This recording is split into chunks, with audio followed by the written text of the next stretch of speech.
ये हमारी 24वीं मीटिंग है। कोरोना काल में जिस तरह केंद्र और राज्यों ने मिलकर काम किया, उसने कोरोना के खिलाफ देश की लड़ाई में अहम भूमिका निभाई है। मैं सभी मुख्यमंत्रियों, राज्य सरकारों और अधिकारियों के साथ सभी कोरोना वॉरियर्स की प्रशंसा करता हूं। साथियों, कुछ राज्यों में से कोरोना के फिर से बढ़ते केसेस को लेकर हेल्थ सेक्रेटरी ने अभी हमारे सामने विस्तार में जानकारी रखी है। आदरणीय गृहमंत्री जी ने भी कई महत्वपूर्ण आयामों को हमारे सामने रखा है। साथ ही आप में से कई मुख्यमंत्री साथियों ने भी कई जरूरी बिंदुओं को सबके सामने प्रस्तुत किया है। ये स्पष्ट है कि कोरोना की चुनौती अभी पूरी तरह से टली नहीं है। ओमिक्रॉन और उसके सब वेरिएंट्स किस तरह गंभीर परिस्थिति पैदा कर सकते हैं, ये यूरोप के देशों में हम देख रहे हैं। पिछले कुछ महीनों में कुछ देशों में इन सब वेरिएंट्स की वजह से कई सर्ज आए हैं। हम भारतवासियों ने कई देशों की तुलना में अपने देश में हालात को काफी बेहतर और नियंत्रण में रखा है। इन सब के बावजूद पिछले 2 हफ्तों से जिस तरह से कुछ राज्यों में केसेस बढ़ रहे हैं, उससे हमें अलर्ट रहने की जरूरत है। हमारे पास कुछ महीने पहले जो लहर आई, उस लहर ने हमने उसमें से बहुत कुछ सीखा भी है। सभी देशवासी ओमिक्रॉन लहर से सफलतापूर्वक निपटे, बिना पैनिक किए देशवासियों ने मुकाबला भी किया। साथियों, 2 साल के भीतर देश ने हेल्थ इंफ्रास्ट्रक्चर से लेकर ऑक्सीजन सप्लाई तक कोरोना से जुड़े हर पक्ष में जो भी आवश्यक है वहां मजबूती देने का काम किया है। तीसरी लहर में किसी भी राज्य से स्थितियां अनियंत्रित होने की खबर नहीं आई। इसको हमारे कोविड वैक्सीनेशन अभियान से भी काफी मदद मिली। देश के हर राज्य में, हर जिले में, हर क्षेत्र में, चाहे वहां की भौगोलिक परिस्थितियां कैसी भी रही हो, वैक्सीन जन जन तक पहुंची है। प्रत्येक भारतीय के लिए ये गौरव की बात है कि आज भारत की 96% वयस्क आबादी को कोरोना वैक्सीन की पहली डोज लग चुकी है। 15 साल के ऊपर उम्र के करीब 85% नागरिकों को दूसरी डोज भी लग चुकी है। साथियों, आप भी समझते हैं और दुनिया के ज्यादातर एक्सपर्ट्स का निष्कर्ष यही है कि कोरोना से बचाव के लिए वैक्सीन सबसे बड़ा कवच है। हमारे देश में लंबे समय बाद स्कूल्स खुले हैं, क्लासेस शुरू हुई है। ऐसे में कोरोना केसेस के बढ़ने से कहीं ना कहीं पेरेंट्स के लिए चिंता बढ़ रही है। कुछ स्कूल्स में बच्चों के संक्रमित होने के मामले में भी कुछ न कुछ खबरें आ रही है। लेकिन संतोष का विषय है कि ज्यादा से ज्यादा बच्चों को भी वैक्सीन का कवच मिल रहा है। मार्च में हमने 12 से 14 साल के बच्चों के लिए वैक्सीनेशन शुरू कर दिया था। अभी कल ही 6 से 12 साल के बच्चों के लिए भी कोवैक्सीन टीका की परमिशन मिल गई है। सभी एलिजिबल बच्चों का जल्द से जल्द टीकाकरण यह हमारी प्राथमिकता है। इसके लिए पहले की तरह स्कूलों में विशेष अभियान भी चलाने की जरूरत होगी। टीचर्स और माता पिता इसे लेकर जागरूक रहें, हमें ये भी सुनिश्चित करना होगा। वैक्सीन सुरक्षा कवच की मजबूती के लिए देश में सभी वयस्कों के लिए प्रिकॉशन डोज भी उपलब्ध हैं। टीचर्स, पेरेंट्स और बाकी एलिजिबल लोग भी प्रिकॉशन डोज ले सकते हैं। इस तरह भी हमें उन्हें जागरूक करते रहना होगा। साथियों, तीसरी लहर के दौरान हमने हर दिन 3 लाख से ज्यादा केसेस देखे हैं। हमारे सभी राज्यों ने इन केसेस को हैंडल भी किया और बाकी सामाजिक आर्थिक गतिविधियों को भी गति दी। यही बैलेंस आगे भी हमारी स्ट्रेटेजी का हिस्सा रहना चाहिए। हमारे साइंटिस्ट और एक्सपर्ट्स नेशनल और ग्लोबल सिचुएशन को लगातार मॉनिटर कर रहे हैं।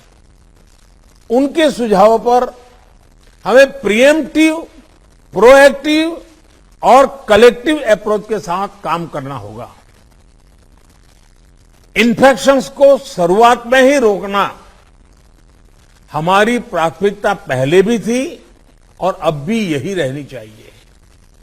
आप सबने भी जिस बात का उल्लेख किया, टेस्ट, ट्रैक और ट्रीट की हमारी स्ट्रेटेजी को भी हमें उतने ही प्रभावी तौर पर लागू करना है। आज कोरोना की जो स्थिति है उसमें ये जरूरी है कि अस्पतालों में भर्ती मरीजों में जो हमारे गंभीर इन्फ्लुएंजा के केसेस हैं उनका 100% आरटी-पीसीआर टेस्ट हो। इसमें जो भी पॉजिटिव आते हैं उनका सैंपल जीनोम सीक्वेंसिंग के लिए जरूर भेजें। इससे हम वेरिएंट की समय समय पर पहचान कर पाएंगे। साथियों, हमें सार्वजनिक स्थानों पर कोविड एप्रोप्रिएट बिहेवियर को प्रमोट करना है। साथ ही पब्लिक में पैनिक न फैले, ये भी सुनिश्चित करना है। साथियों, आज की इस चर्चा में हेल्थ इंफ्रास्ट्रक्चर को अपग्रेड करने के लिए जो काम हो रहे हैं उनकी भी बात हुई। इंफ्रास्ट्रक्चर के अपग्रेड का काम तेजी से चलता रहे, ये सुनिश्चित किया जाना चाहिए। बेड्स, वेंटिलेटर्स और पीएसए ऑक्सीजन प्लांट जैसी सुविधाओं के मामले में हम काफी बेहतर स्थिति में हैं, लेकिन ये सारी सुविधाएं फंक्शनल रहे, हमें ये भी सुनिश्चित करना होगा और उसको मॉनिटर किया जाए, जिम्मेवारी तय की जाए ताकि कभी जरूरत पड़े तो हमें संकट ना आए। साथ ही अगर कहीं कोई गैप है तो मैं आग्रह करूंगा कि टॉप लेवल पर उसको वेरीफाई किया जाए, उसको भरने का प्रयास हो। मेडिकल कॉलेजेस, जिला अस्पताल, इन सब में हमें अपने मेडिकल इंफ्रास्ट्रक्चर को भी स्केल अप करना है और मैन पावर को भी स्केल अप करना है। मुझे विश्वास है आपसी सहयोग और संवाद से हम कोरोना के खिलाफ लड़ाई लड़ते भी रहेंगे और रास्ते भी निकालते रहेंगे। साथियों, कोऑपरेटिव फेडरलिज्म की जिस भावना को संविधान में व्यक्त किया गया है, उस पर चलते हुए भारत ने कोरोना के खिलाफ मजबूती से ये लंबी लड़ाई लड़ी है।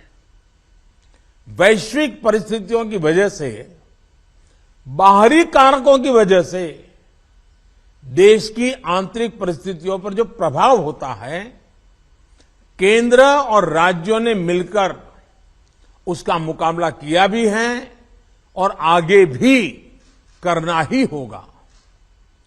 केंद्र और राज्यों के साझा प्रयासों से ही आज देश में बड़े स्तर पर हेल्थ इंफ्रास्ट्रक्चर में सुधार हो पाया है।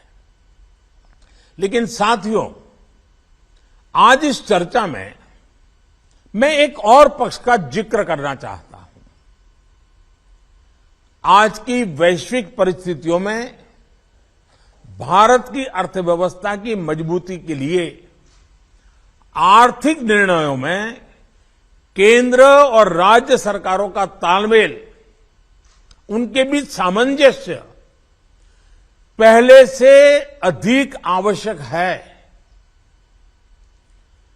आप सभी इस बात से परिचित हैं कि जो युद्ध की परिस्थिति पैदा हुई है और जिस प्रकार से सप्लाई चेन प्रभावित हुई है, और ऐसे माहौल में दिनों दिन चुनौतियां बढ़ती जा रही हैं। ये संकट, वैश्विक संकट, अनेक चुनौतियां लेकर के आ रहा है। ऐसे संकट के समय में केंद्र और राज्यों के बीच तालमेल को, कोऑपरेटिव फेडरलिज्म की भावना को और बढ़ाना अनिवार्य हो गया है। अब मैं एक छोटा सा उदाहरण देता हूं। जैसे पेट्रोल डीजल की कीमतों का एक विषय हम सबके सामने है। देशवासियों पर पेट्रोल डीजल की बढ़ती कीमत का बोझ कम करने के लिए केंद्र सरकार ने एक्साइज ड्यूटी में कमी की थी। पिछले नवंबर महीने में कम की थी। केंद्र सरकार ने राज्यों से भी आग्रह किया था कि वो अपने यहां टैक्स कम करे और ये बेनिफिट नागरिकों को ट्रांसफर करे। इसके बाद कुछ राज्यों ने तो भारत सरकार की इस भावना के अनुरूप यहां टैक्स कम कर दिया, लेकिन कुछ राज्यों द्वारा अपने राज्य के लोगों को इसका कोई लाभ नहीं दिया गया। इस वजह से पेट्रोल डीजल की कीमतें इन राज्यों में अब भी दूसरों के मुकाबले कहीं ज्यादा है। ये एक तरह से इन राज्यों के लोगों के साथ अन्याय तो है ही, साथ ही पड़ोसी राज्यों को भी नुकसान पहुंचाता है। स्वाभाविक है कि जो राज्य टैक्स में कटौती करते हैं उन्हें राजस्व की हानि होती है। जैसे अगर कर्नाटका ने टैक्स में कटौती नहीं की होती तो उसे इन 6 महीनों में 5,000 करोड़ रुपए से ज्यादा का राजस्व मिलता। गुजरात ने भी टैक्स कम नहीं किया होता तो उसे भी 3,500-4 हजार करोड़ रुपए से ज्यादा का राजस्व और मिलता। लेकिन ऐसे कुछ राज्यों ने अपने नागरिकों की भलाई के लिए, अपने नागरिकों को तकलीफ न हो इसलिए अपने वेट में, टैक्स में कमी की, पॉजिटिव कदम उठाए। वहीं गुजरात और कर्नाटक के पड़ोसी राज्यों ने टैक्स में कमी न करके इन 6 महीनों में 3,500 करोड़ रुपए से लेकर के 5-5.5 हजार करोड़ रुपए तक अतिरिक्त राजस्व कमा लिया। जैसा हम जानते हैं कि पिछले साल नवंबर महीने में वैट कम करने की बात की थी, सबको मैंने प्रार्थना की थी, लेकिन कई राज्य, मैं यहां किसी की आलोचना नहीं कर रहा हूं, मैं सिर्फ आपसे प्रार्थना कर रहा हूं, आपके राज्य के नागरिकों की भलाई के लिए प्रार्थना कर रहा हूं। अब जैसे उस समय 6 महीने पहले कुछ राज्यों ने बात को माना, कुछ राज्यों ने नहीं माना।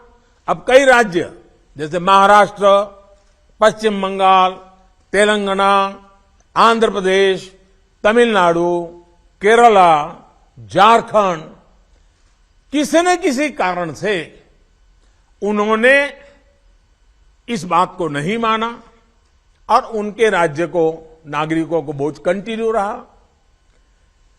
मैं इस बात में नहीं जाऊंगा कि इस दौरान इन राज्यों ने कितना रेवेन्यू कमाया, लेकिन अब आपसे मेरी प्रार्थना है कि देश हित में आप पिछले नवंबर में जो करना था, 6 महीने डिले हो चुका है, अब भी आप अपने राज्य के नागरिकों को वैट कम करके इसका बेनिफिट पहुंचाइए।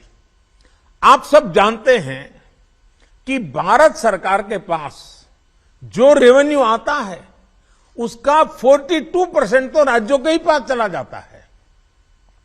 मेरा सभी राज्यों से आग्रह है कि वैश्विक संकट के इस समय में कोऑपरेटिव फेडरलिज्म की भावना पर चलते हुए एक टीम के रूप में हम सब मिलकर काम करें। अब मैं कई विषय हैं, बारीकी में नहीं जा रहा हूं, जैसे फर्टिलाइजर।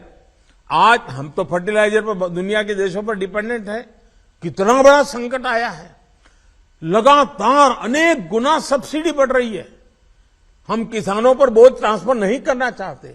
अब ऐसे संकट झेलने पड़ रहे हैं, तब मैं आप सबसे आग्रह करता हूं, प्रार्थना करता हूं कि आप अपने राज्य, अपने पड़ोसी राज्य, सभी देशवासियों के हित में उसकी सर्वोच्च प्राथमिक दे।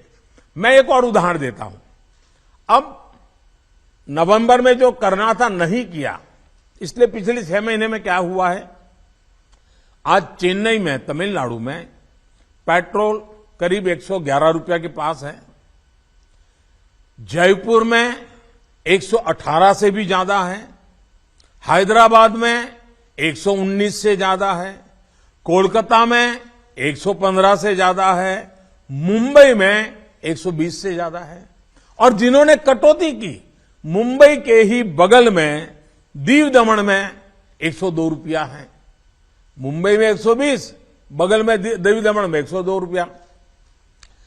अब कोलकाता में 115, लखनऊ में 105, हैदराबाद में 120 करीब, जम्मू में 106, जयपुर में 118, गुवाहाटी में 105, गुड़गांव में 105 है।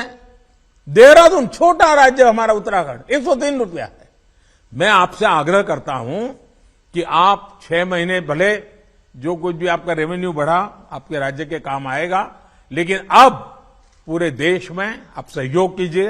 ये मेरी आपको विशेष प्रार्थना है। आज साथियों, एक विषय और जिस पर भी मैं अपनी बात आज कहना चाहता हूं। देश में गर्मी तेजी से बढ़ रही है और समय से पहले बहुत गर्मी बढ़ रही है, और ऐसे समय में हम अलग अलग स्थानों पर आग की बढ़ती हुई घटनाएं भी देख रहे हैं। जंगलों में, महत्वपूर्ण इमारतों में, अस्पतालों में आग की कई घटनाएं बीते कुछ दिनों में हुई हैं। हम सबको याद है वो दिन कितने पीड़ादायक थे जब पिछले साल कई हॉस्पिटलों में आग लगी, और वो बड़ी दर्दनाक स्थिति थी। बहुत मुश्किल समय था वो। अनेक लोगों को इन हादसों में अपनी जान गंवानी पड़ी थी। इसलिए मेरे सभी राज्यों से आग्रह है कि अभी से हम विशेषकर हॉस्पिटलों का सेफ्टी ऑडिट करवाएं, सुरक्षा के इंतजाम पुख्ता करें और प्राथमिकता के आधार पर करें। ऐसी घटनाओं से हम बच सके, ऐसी घटनाएं कम से कम हो, हमारा रिस्पांस टाइम भी कम से कम हो, जान माल की हानि ना हो। इसके लिए भी मैं आपको आग्रह करूंगा कि आप अपनी टीम को विशेष रूप से इस काम पर लगाइए और बिल्कुल मॉनिटरिंग कीजिए, ताकि देश में कहीं हादसा न हो, हमारे निर्दोष नागरिकों को जान न गंवानी पड़े। साथियों, आप सभी ने समय निकाला, इसके लिए मैं एक बार फिर आप सबका आभार व्यक्त करता हूं, और हमेशा मैं आपके लिए उपलब्ध रहता हूं।